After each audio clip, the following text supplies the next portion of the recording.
Radio, the beginning. Radio began long before any of us were born. The frequencies that radio uses to operate on are as old as Alpha, the beginning of this universe. It took man many years to learn how to use those frequencies to make radio signals.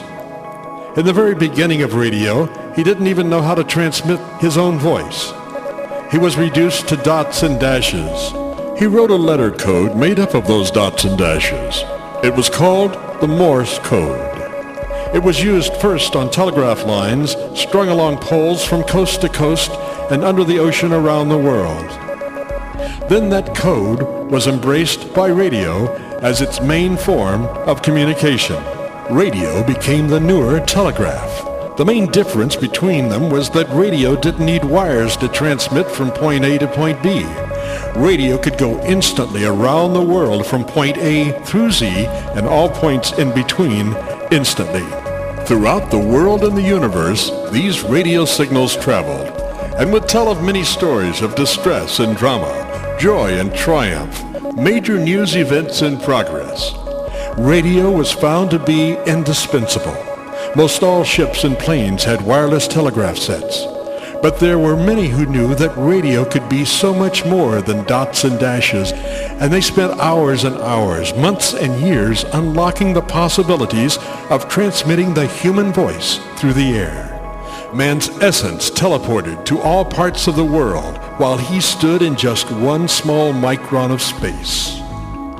And yes, at some point, in some experiment, voice was sent successfully wirelessly.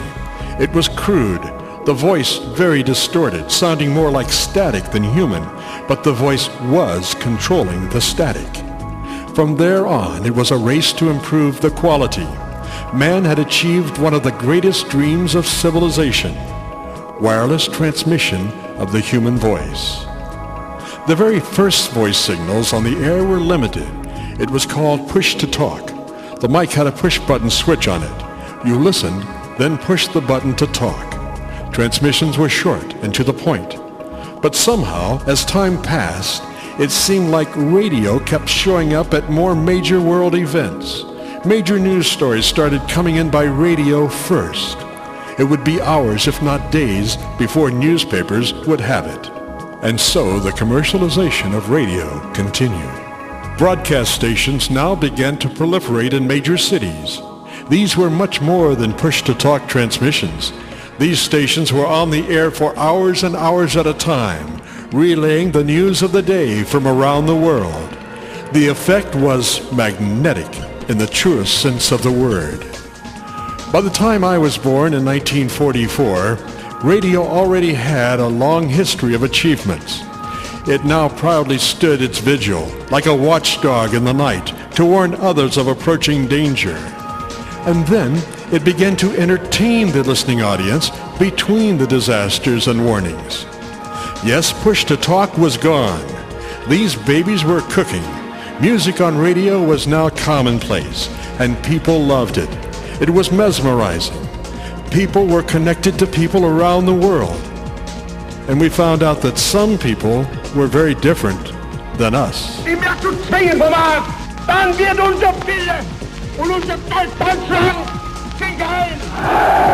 Radio was tremendous at painting visual word pictures. Get it started. It's rising terrible. Oh. It could take you there in an instant, wherever there happened to be. We interrupt this program to bring you a special news bulletin from CBS World News. A press association has just announced that President Roosevelt is dead. Radio just connected you to your town, to your state, to your country, to the world and beyond. Well, maybe now we are getting ahead of the story. So much for the radio overview. Let's get on with my radio dreams. Here are some basic facts we'll be dealing with in detail. I was bitten by the radio bug by 6 years old. My grandfather had been bitten by the same bug, and he helped me discover how to scratch it. I was radio broadcasting throughout the local neighborhood by 12. And you'll have a front row seat following the adventure, from 5 watts to 50,000 watts. And it's all documented on tape. This is a one-of-a-kind interactive documentary. which has taken a lifetime to produce. And it's dedicated to all children everywhere who have radio dreams.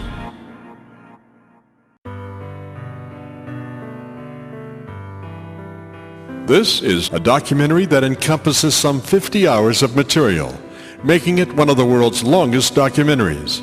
With audio recordings dating back to 1956, when I was a 12-year-old kid, nursing one of the worst cases of radio bug bite ever known to mankind.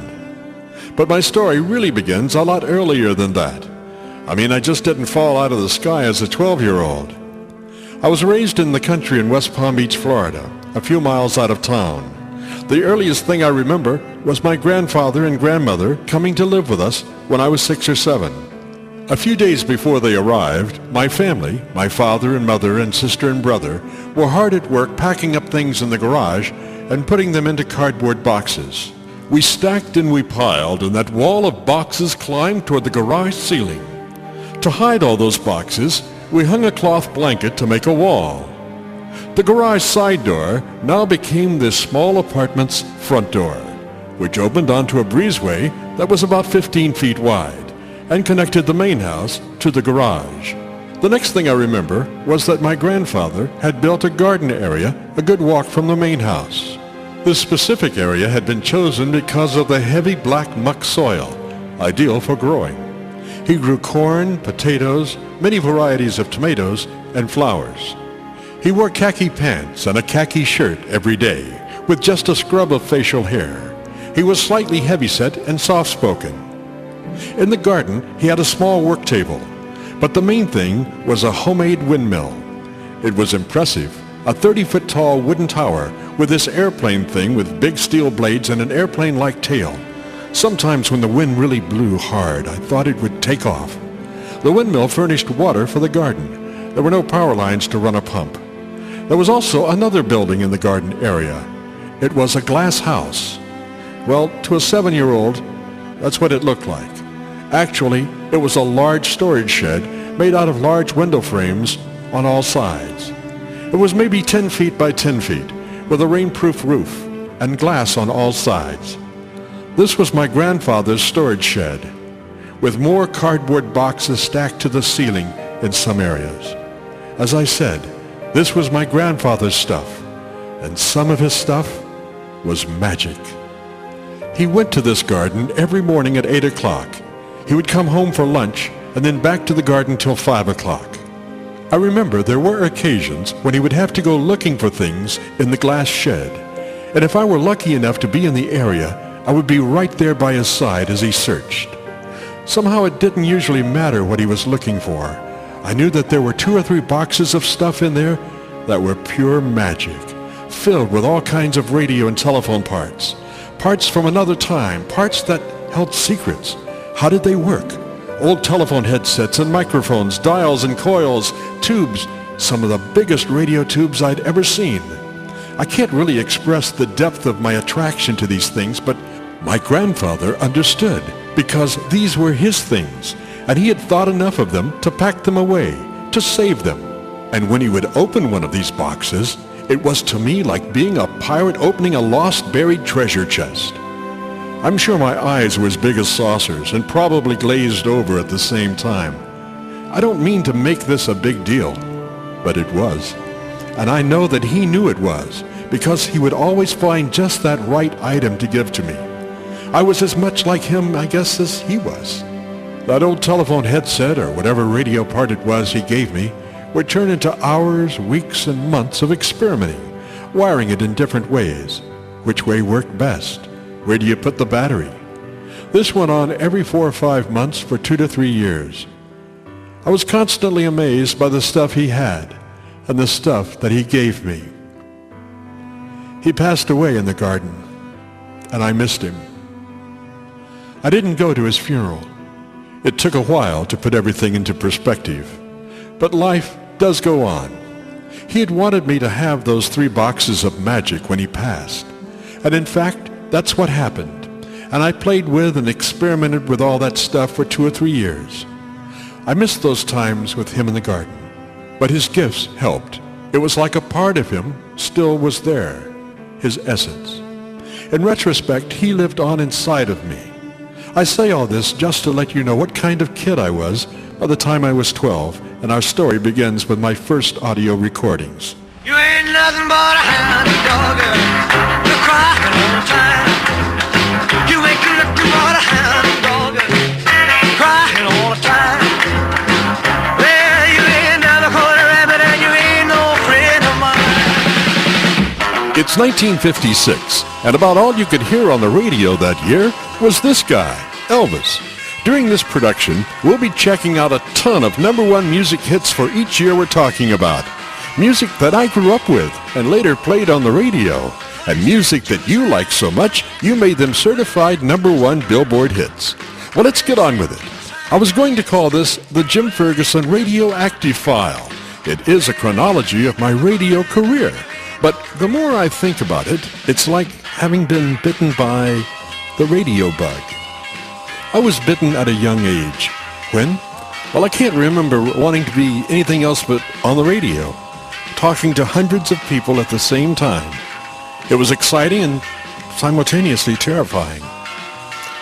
The following segments serve as testimony to the dreams of a child. It was 1956. I was 12, and thanks to my first cheapy tape recorder, these moments are preserved. These tapes are well over 50 years old. But as you listen, I think you can hear the germ of sincerity. They're presented as an inspiration to kids everywhere who have great loves and dreams of accomplishment. I think I can hear a 12-year-old now scratching his radio bug bite. Good morning, ladies and gentlemen. This is WDTR Radio signing on for another day of broadcasting. WDTR is owned and operated by WDTR Incorporated and operates on a sound frequency of 650 kilocycles. WDTR has a maximum output of 5 watts. This is WDTR, an experimental station in West Palm Beach. Stay tuned now for NBC Radio News on the hour.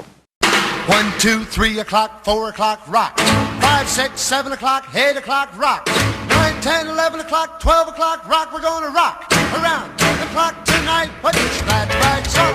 Join me home. We'll have some fun when the clock strikes 1. We're gonna rock around the clock tonight. We're gonna rock, rock, rock till broad daylight. We're gonna rock around the clock tonight.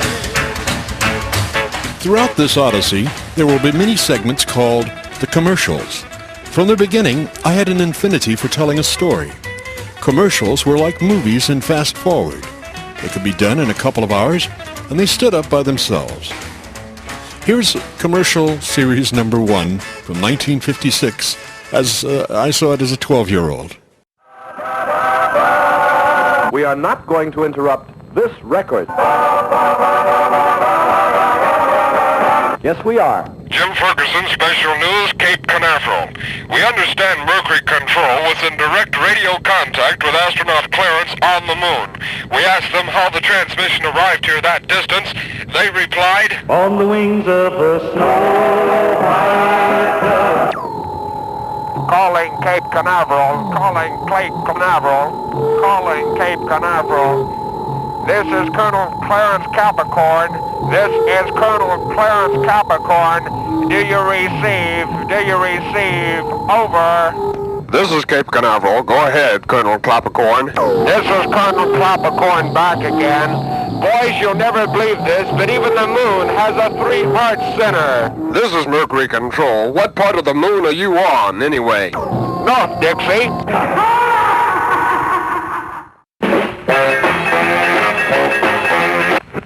We interrupt this record to bring you a special bulletin.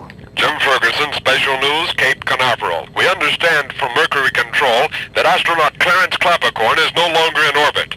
Mercury Control is trying frantically to reach him by radio.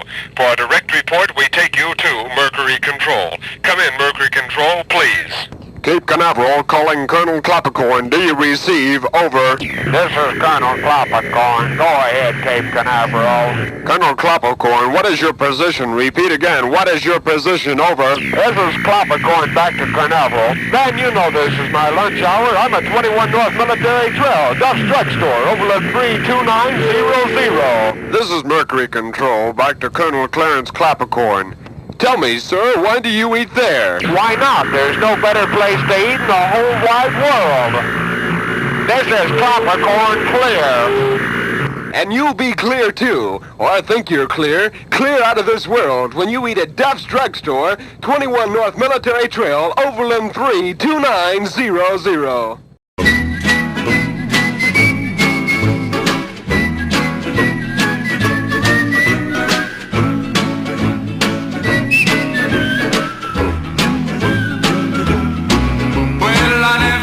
More like singing the blues, 'cause I never thought that I'd ever lose your love, dear.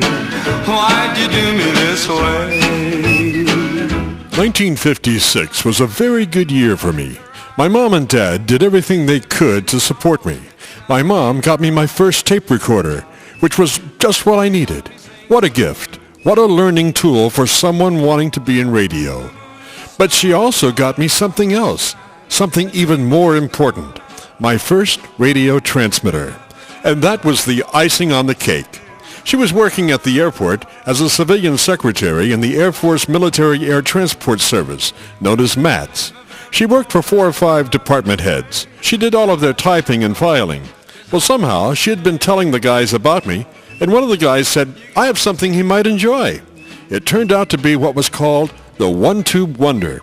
It was a low-power AM transmitter in a small metal box with air holes all around to let the heat escape from the tube, which you could see glowing inside. The officer who had it was electronically inclined.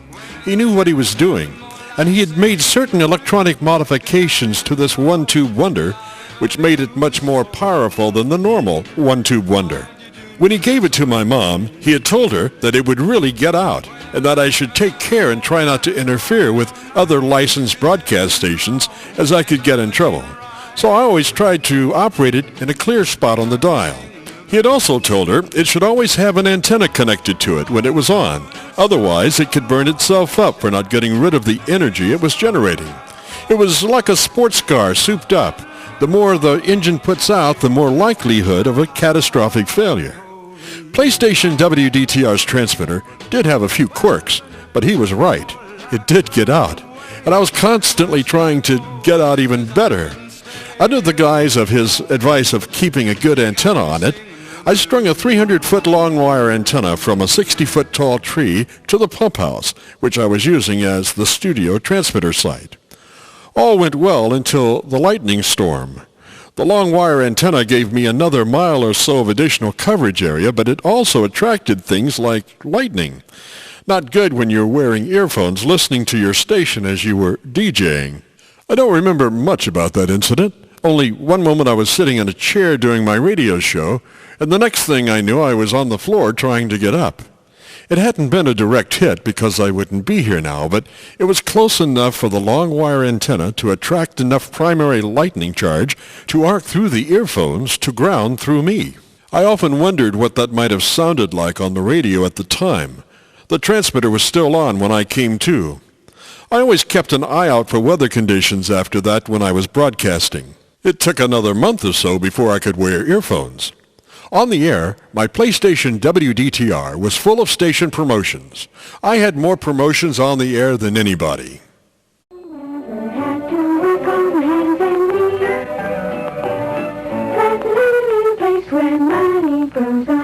Yes, it's true. Rebel Radio has a treasure tree, and it's located someplace in West Palm Beach. Your job? Find it. Find the tree, and you find the money.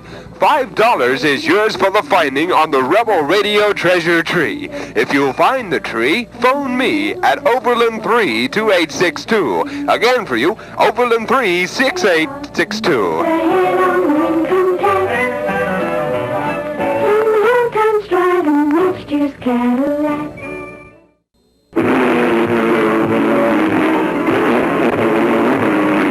Tooling down the highway doing 79. I'm a twin pipe papa and I'm feeling fine. Hey man, dig that. Was that a red stop sign?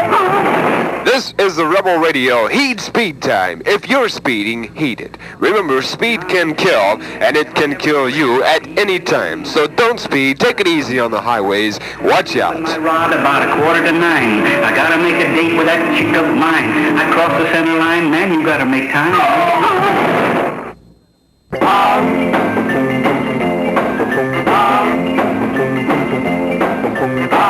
Jim Danny to the rescue.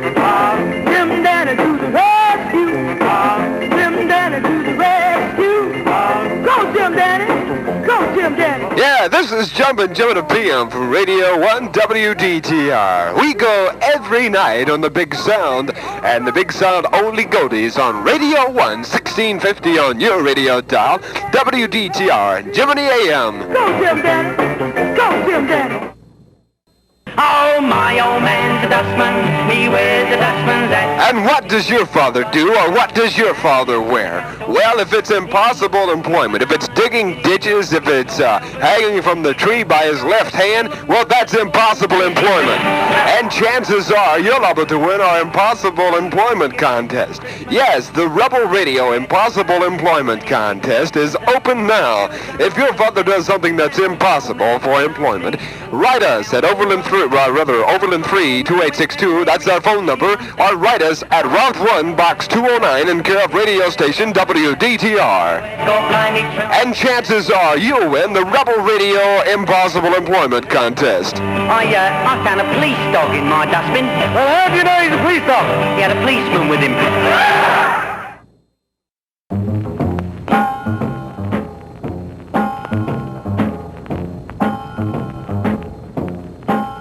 Well, when it comes to bopping a natural finger popping, baby, you sure do swing. And when it comes to bopping and a natural finger popping, Daddy, you are the king. Baby, you got me beat up and down, inside out and across. That's right, you're the boss. We don't know what to play, really. And if you have a special selection that you would like us to play, write us. This is the Rebel Radio Write-In Contest. That's right, write us here at Route 1, Box 209, Dillman Road, in care of radio station WDTR, and we'll play what you want. Dancing and down on the mountain, baby, you are the queen. Man, when push comes to shove, when it comes down to love, you're a heart. But in the middle of the night, when the moon is shining bright, you're the boss. Gonna find her. Gonna find her. Gonna find her. Gonna find her. Yeah, I've been searching. And we've been searching too. Yes, we've been searching for the Rebel Radio Teen Queen. If you're between 18 and 25, then chances are you have a good chance at winning the Rebel Radio Teen Queen contest.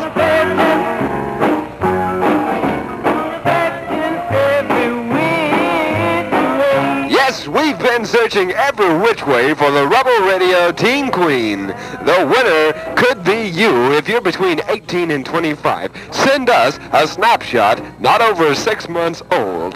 And chances are you're liable to win. Send it to Route 1, Box 209, Dillman Road, in care of radio station WDTR. Remember, if you're between 18 and 25, send us a picture not over 6 months old of yourself and no one else, and chances are you may win. Am I gonna find a child you know?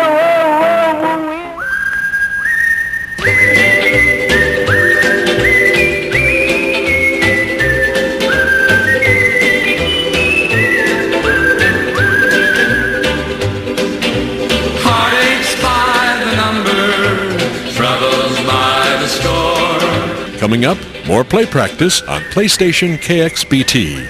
Party Line was another operating under pressure test. There was only one turntable, so you had to ad-lib as you changed records.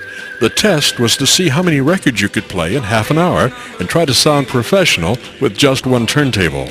Incidentally, I was using a mixer board that I had made from 4 amplifier kits that I had built and tied the audio outputs together.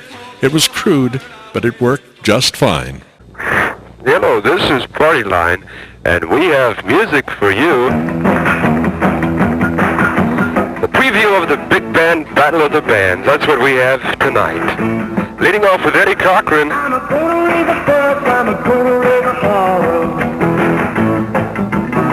About a working on summer just to try to overcome. Remember that one? Also, we have another Cochran favorite. It's called Come On Everybody now. We want everybody to come on. The Battle of the Sounds from KXBT, AM and FM.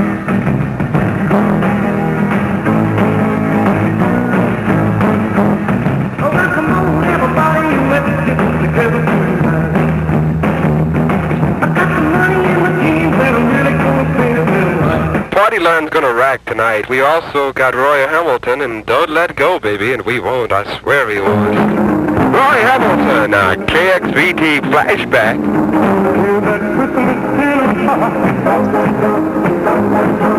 Come on, baby, it's time to rock. I'm so happy I got you here. Keep me real from near to here.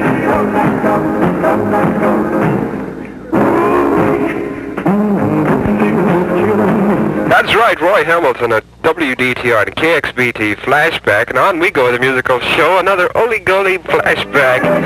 Billy and Lily and La-Di-Da.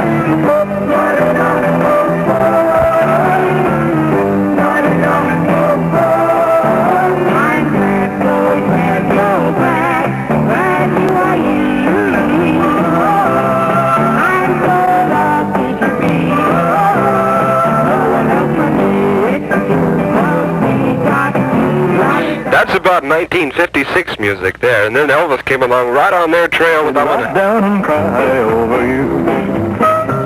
I'm gonna sit right down and cry over you.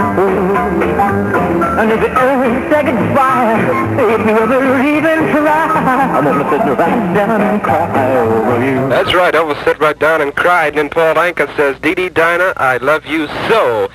Well, Frankie Avalon came along with Dee Dee Dinah, but Paul Anka came along with Just Plain Dinah. Just Plain Dinah, that's all, Just Plain a Million. Paul Anka on KXBT, Battle of the Bands, and that's called Diana. This is Miss Brenda Lee, Nashville, Tennessee fame, Rock the Bob.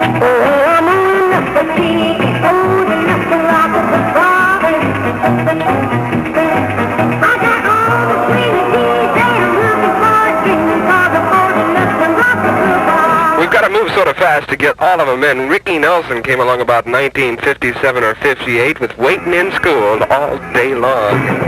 Waiting in School for you. I've been waiting in school all day long, waiting on the bell to ring so I can go home. I throw my book on the table, pick up the telephone. Hello, baby, let's get some green. Heading down to the drugstore to get a soda pop, throw a nickel in the jukebox, sing with Pepper Rock. The cool cow baby gonna take the news. She looks good in the baby doll shoes. That's 1, 2, they got at the door, 3, 4, come on and let's play some more. And that's exactly what we're gonna do. Here's Jerry Lewis and Little Queenie, I love you truly do. I got a lump in my throat and a sore coming down the aisle. Woo, KXBT Party Line. I got the wiggle in my knee when she looked at me and squealed and cried. That she did. She smiled all over the place, and then she looked up with her big blue beautiful eyes and says,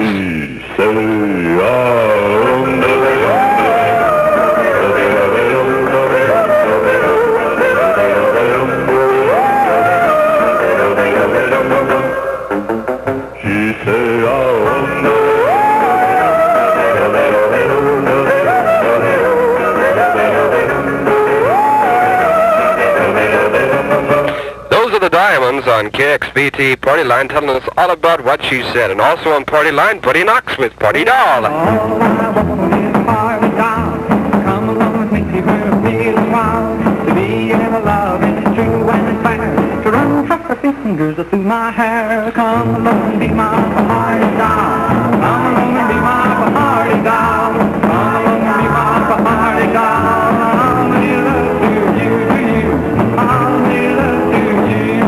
That's what we're going to do. We're going to make love with records. Larry Williams came along with Bonnie Maroney. This is KXBT, Party Line. I got a girl named Bonnie Maroney. Yeah, she's as thin as a stick of macaroni now, huh? She's as skinny as a stick of macaroni. It's not her fault. She's been taking Metrocal. Oh, well, that's what happens when you go to school. You want to look good. Tommy Facinda, High School USA. An oldie-goldie flashback.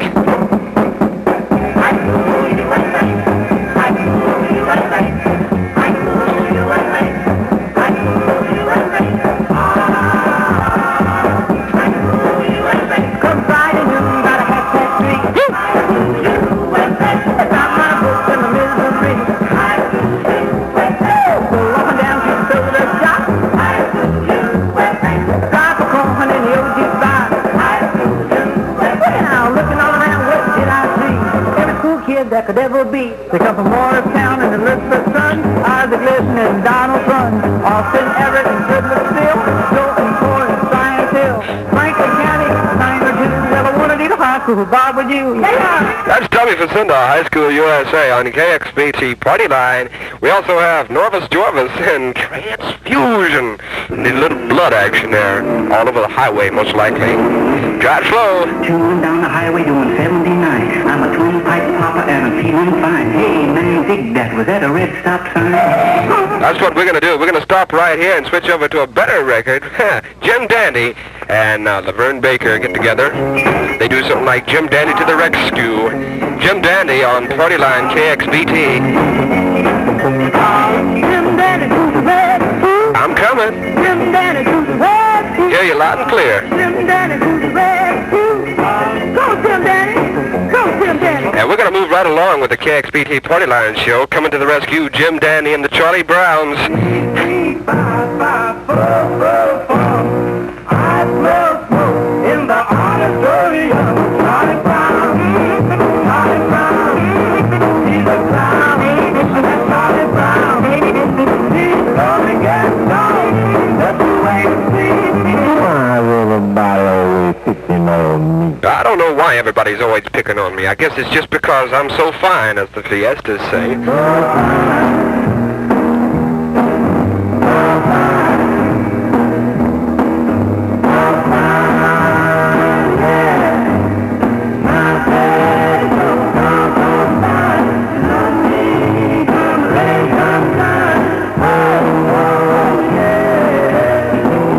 That's about 56 action there. The Fiestas and so fine. And then Fleetwood come along and messed up the whole thing. Soft and swinging, the Fleetwoods and Come Softly to Me.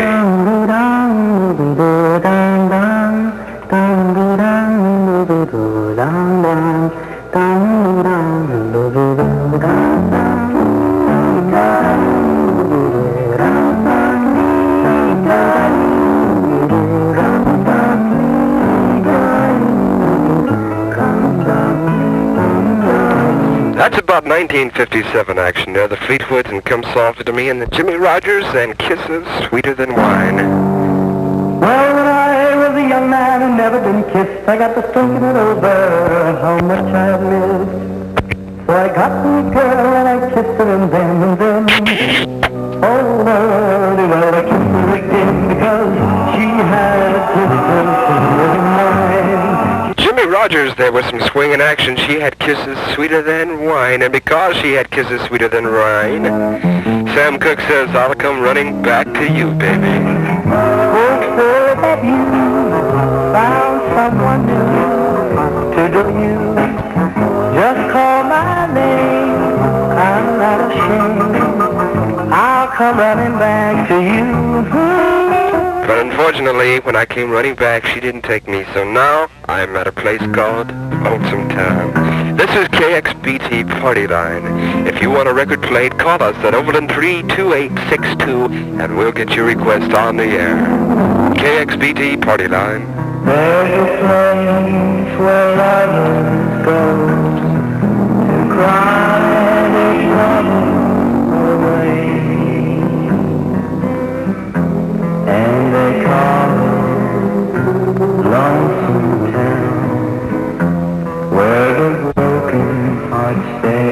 Then from Lonesome Town we moved to a place with Roy Orbison, and it's only the lonely know how I feel tonight. KXBT Party Line Flashback. Jim and P, I'm swinging the music for you. If you want our dedication, phone us here at Overland 32862. We'll get it on for you, boo-boo.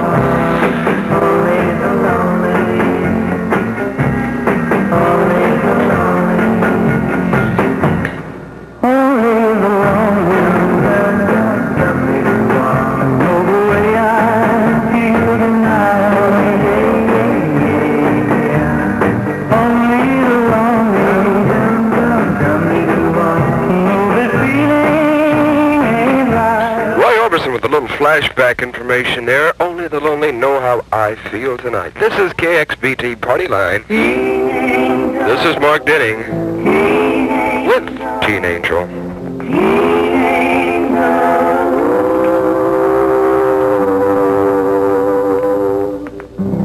That fateful night, the car was stalled upon the railroad track. I pulled you out and we were safe, but you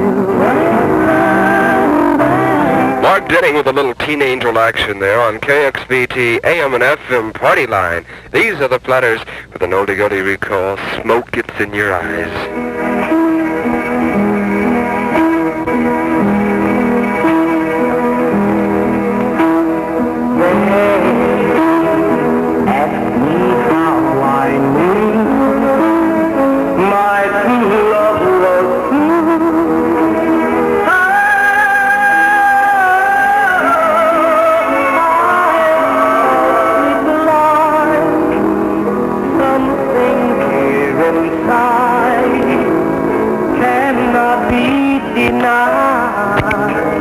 For your dedication, phone us here at Overland 32862 and ask for Studio C and the Flashback Party Line.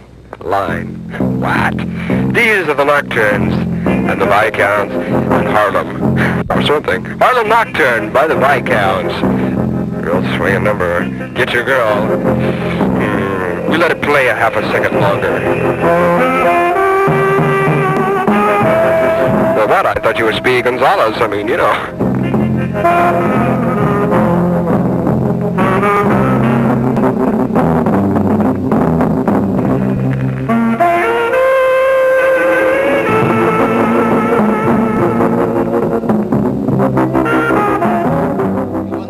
Federico, what I mean when of course, I say in the afternoon time here on Sundays, 84 goes many places and does many things. This afternoon, we have the pleasure of visiting the studios of Carlos Laze. Is that correct, sir? Carlos Laze? Just a minute, I'll be with you in a moment. Yes, Carlos Laze. Yes, of and Laze you're with Productions. Laze Productions, Yes. I say. What are doing here exactly, sir? We are making a film. A film? Goodness gracious. You are a producer, is that right? Yes. A foreign producer. I'm only foreign in my own country, of course. Strange. I am me. I've always been myself. I see. Strange. I was referring to strange. Well, Carlos, how long have you been in the filmmaking business? Oh, for many years now. You wouldn't think for a man so young. About 2.5? Nearly 6 months. What was your first film, sir? This is it. This is your first film? It's a beautiful film. It's called The Flaming Desert. The Flaming Desert? Is it about somebody lost out in the desert? No, it's a crepe Suzette. I see. Is that your starlet over there? Yes, that's her. Isn't she beautiful? Rather beautiful young lady. I notice she's not attired in much. Monica Baboni is her name. She's a German. What's her name again? Monica Baboni. I see. She's not really that bony. She's a lovely woman, Monica. We have worked before in other films. I wasn't, you see, doing the film. I was once an actor myself. I see. You were a star of many films, were you? No, I didn't star in no films at all, actually, but I did work in them. You said I did a small part. A walk-on, was it? I wouldn't say that. More walk-off. I would say more a walk-off, a left.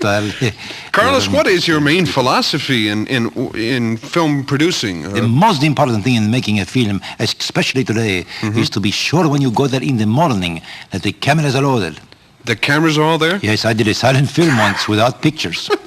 Somebody made off with the cameras in the night? It was a terrible thing I have made, you know. Is a producer liable for all the equipment he has? Is he responsible for it? I would think if it's his equipment, why shouldn't he be responsible for it? I would imagine so. Certainly. I was thinking of the ship's captain, where if he loses the ship goes down with the captain, or vice versa. That's true, and that's interesting you say that, because I'm making a new film after this one about the sea.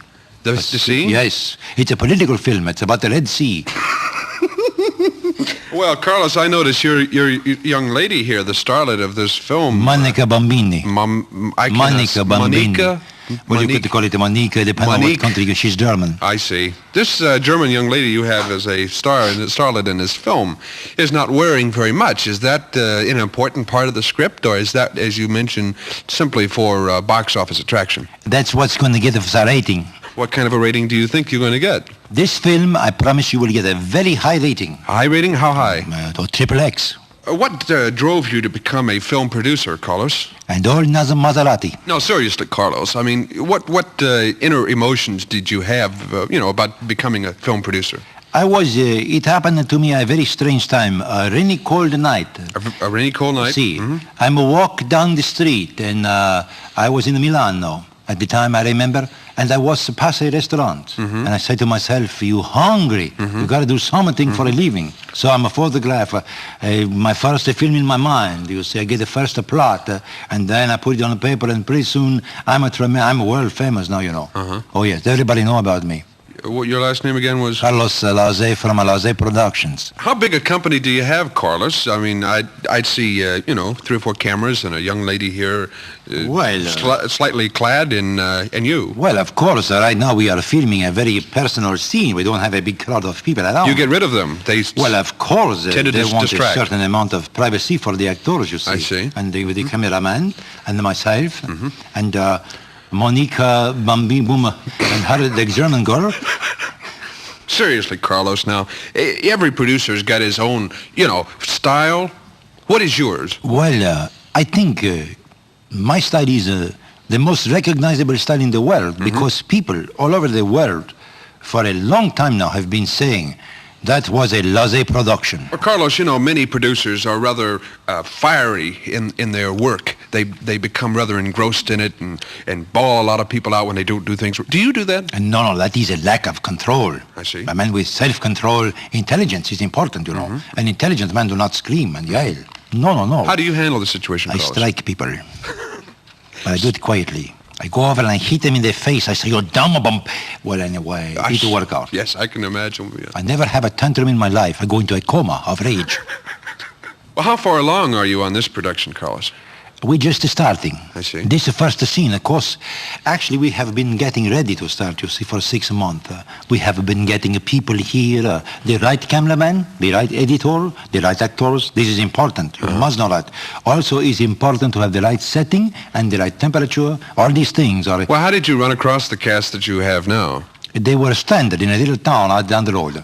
There was a part of a gypsy caravan, and one night this tambourine woke me up, and... I left my tent, my place, my hotel, villa, and I went down there, and they were, I saw this is a superb. I saw what a personal actress this is. This girl, Monica Bambini, I think that's her name, German girl. I said, gee, she was a great, beautiful child. And I said to her, I know she's not a minute over 37 years old, so I know she's right for this part. It is a juvenile part. At least the way she played is juvenile. And if she don't learn to do it right, excuse me. How much does a production like this cost? Well, it depends. In lira, which is, of course, the Italian medium of exchange, in lira, I would say 20, 30, 40 million lira. How much is that in American money? $12.23. You wouldn't want to invest a little money in a film yourself? Really, I don't think. I was just, going to ask you a few impersonal questions. That's when we dropped by. Yes, well, of course, money is impersonal. At this point, I have none. But I certainly How much would it take to buy 50% of this movie? How much you got on you? What was the plot again? To get money for the film. No, the plot of this film is a boy meets girl, a boy loses a girl, boy gets a girl. Well, that's very interesting, Carlos. Where do you intend to go after you finish the production? Well, I don't know for certain where I will be going, but I do know I will not be going back to Italy. Not back to Italy? No, they won't let me in. I see. What happened? Well, they said once you get out of this country, Carlos Laze, stay out. You don't like a pizza, do you? Pizza? Yeah. Oh, a pizza. I may yes. open up a bunch of latte pizza parlors. Well, Carlos, it's been a pleasure this afternoon being on your set and watching your good work there. Grazie. I really have to catch a plane now to get back to the United States. But I was just curious, when do you think it'll be when you will have this production completed and go into distribution? If you wait about 10 minutes, you can take it with you.